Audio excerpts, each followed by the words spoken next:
Good morning children. In the previous session we learnt about structure of the eye and how does an eye works. In today's session let us learn about some terms which are related to the eyes. Before that there are so many natural things what we see around us, okay, in special features which are there in some of the animals and the birds. For example, honeybees, they collect nectar from flower to flower, getting attracted by the colors of the flowers. How is it possible by the honeybees? Okay, the retina of the honeybees are having some special cone cells which get activated or which can be radiated in the ultraviolet rays. Okay, that is not possible by our human beings. We cannot see direct ultraviolet rays, but honeybees can directly see the ultraviolet rays, and ultraviolet rays, when they fall on the flowers, the colors get activated and honeybees are attracted by the colors of the flowers. In case of the chicks, for example, they wake up very early in the morning, much even earlier than us. Okay, how it is possible by them?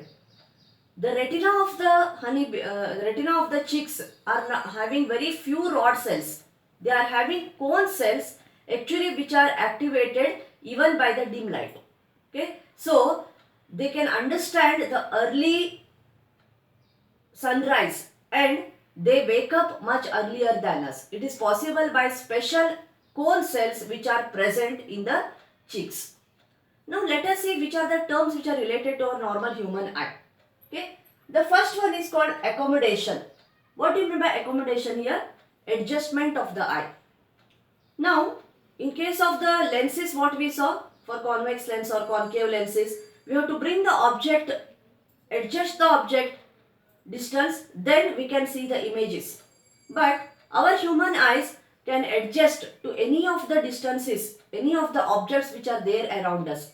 That is mainly possible by our eye lens and the ciliary muscles. The ciliary muscles, when they stretch, when they relax, the eye lens becomes thinner and the focal length increases automatically. And similarly, when we want to see nearby objects, then the ciliary muscles, they contrast and the eye lens becomes thicker and focal length decreases and automatically our eye gets adjusted to the nearby objects. We are not going forward to see far away objects, or we are going very nearer to the nearby objects to see them. Yes, it is done automatically. We can see when we just stretch our eyes, we can see so many things around us.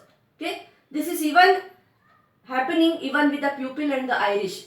Whenever we go out in the sun, when it is very bright light, the pupil automatically it contrasts and the rays they are entering into the eye. So suddenly when we come inside, okay, from a bright light outside, when we enter inside the room, we feel very dark. That is because pupil will be contrasting still. It will take few seconds to adjust to the brightness again. Okay, so when we come inside, pupil will be small. So it takes few seconds to enlarge again, to expand, to open up, so that it will be getting adjusted to the light inside. The brightness will be less inside. So pupil takes some time to adjust to the light which is inside. The similar thing happens when we wake up in the night. Suddenly when we wake up in the night or in the dark room, it takes few seconds to adjust to the things which are around us. Even during night, if the lights are off, totally off, for few seconds we cannot see anything. When suddenly the power goes off, we don't see anything around us. But after very few seconds, 1 or 2 seconds, we start visualizing the things which are around us. That is because of the pupil and iris muscles which are adjusting themselves automatically when there is bright light and when there is a less light. Okay, so accommodation of the eye, it is done automatically with the help of the ciliary muscles and the lens. So with the help of the ciliary muscles and the lens, we can see clearly even the distinct objects as well as the nearby objects. The next point here is power of accommodation. What do you mean by power of accommodation? It is the power of the natural convex lens what we have in our eyes. Okay, it is a lens, means it should have a power. So what is the power? The power of a normal adult is 4 diopter. So the power of the convex lens, natural convex lens, a jelly-like, made up of a jelly-like protein subject, so material, it is 4 diopter. Okay, so it is the ability of an eye to adjust to different focal lengths, different distances. That is called the power of the eye here. Okay. Now, far point of the eye. What do you mean by far point of the eye? So, what is our ability to see to the largest distance? To what distance our eyes can see the things? To the longest distance. It is infinity. We can observe things even which are placed at infinity. For example, sun and different celestial objects, stars, okay, moon. They are at an infinite distance from us. Still we can see them. That is because our eye capability is we can view up to infinite distance if there is no disturbance in the middle. Okay, then it's called as far point of the eye. Near point of the eye. What do you mean by near point of the eye? Near point of the eye is nothing but it is the minimum distance our eyes can see any object without any strain on the eye. Okay. For example, if we hold our eye, you can do it in your home. If you hold your hand very nearer to your eye, you cannot see your palm clearly. Just go on taking it away from your eye. At certain distance, your eyes will not get strained also and you can see your palm very clearly. So this is the minimum distance to which our eye can view the objects. So the near point of the eye is 25 centimeters. It means that without much strain on the ciliary muscles or on the lens or on the complete eye, our eyes can view the objects which are placed at least 25 centimeters from our eyes. Then after 25 centimeters, we can view even up to the infinity. That is called as near point of the eye. Now, why this far point and near point? In the previous classes, we studied about the lenses. What is the condition for or nature of the image which is formed by convex lens? We can keep the object at infinity, then also an image is formed. If we keep an object very nearer to the eye, then also an image is formed. But what is the nature? When we keep the object at infinity, we get an inverted image and a real image. So, even at infinite distance, we can view the objects. Because images are formed when object is placed at an infinite distance and they are formed on the retina because it's a convex lens. Similarly, when the object is very nearer to the eye, okay, the power of accommodation is 4 diopter. What is 4 diopter?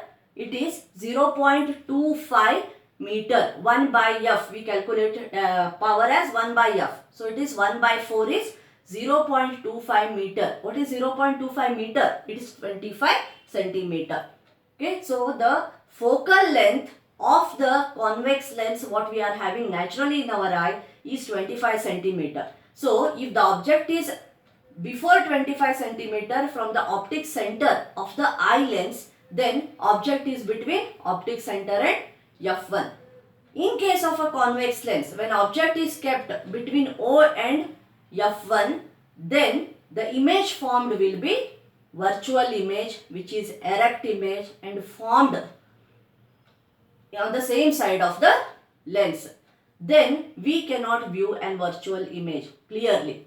A virtual image clearly. That is why if the object is kept very nearer to our eye, we cannot see that object clearly. Okay, that is the reason for this near point of the eye as well as the far point of the eye. One more question arises in the mind. Suppose when you are traveling, so many things pass away. But do we remember all the things? We don't remember. Okay, they will be going like a film reel continuously.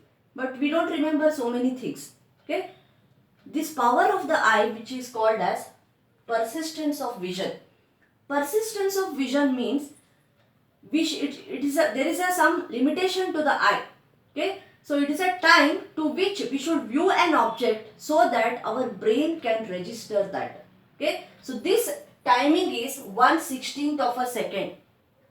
So, if you want to remember any object or if the image of the object has to be formed on the retina, it should be there in front of your eyes minimum for 1/16th of a second.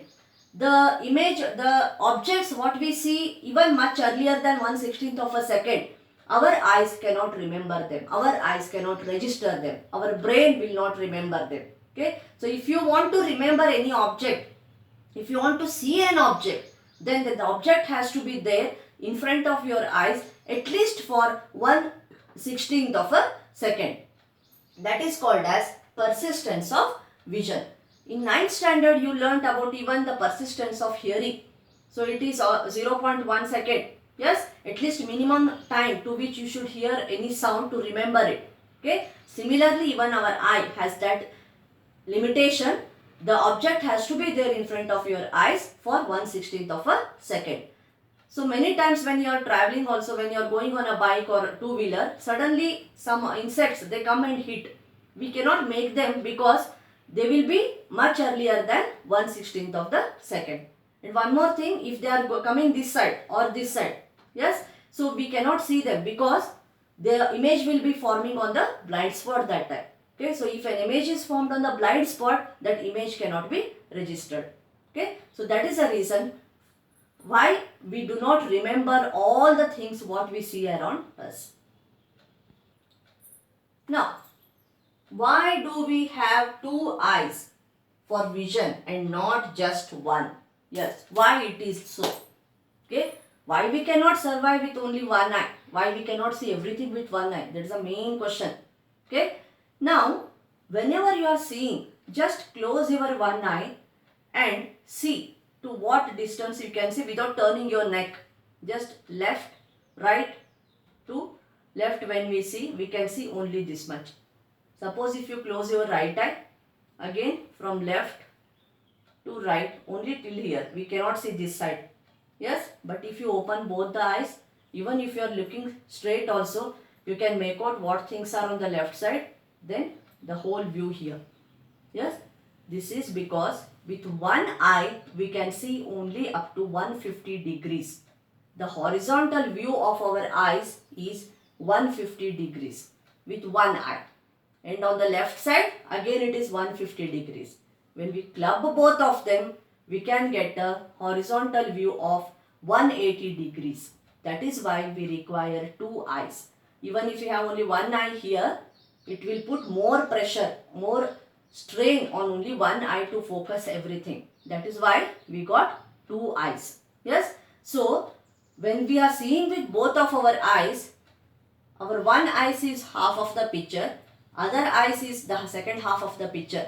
But we see complete film or complete image, complete object.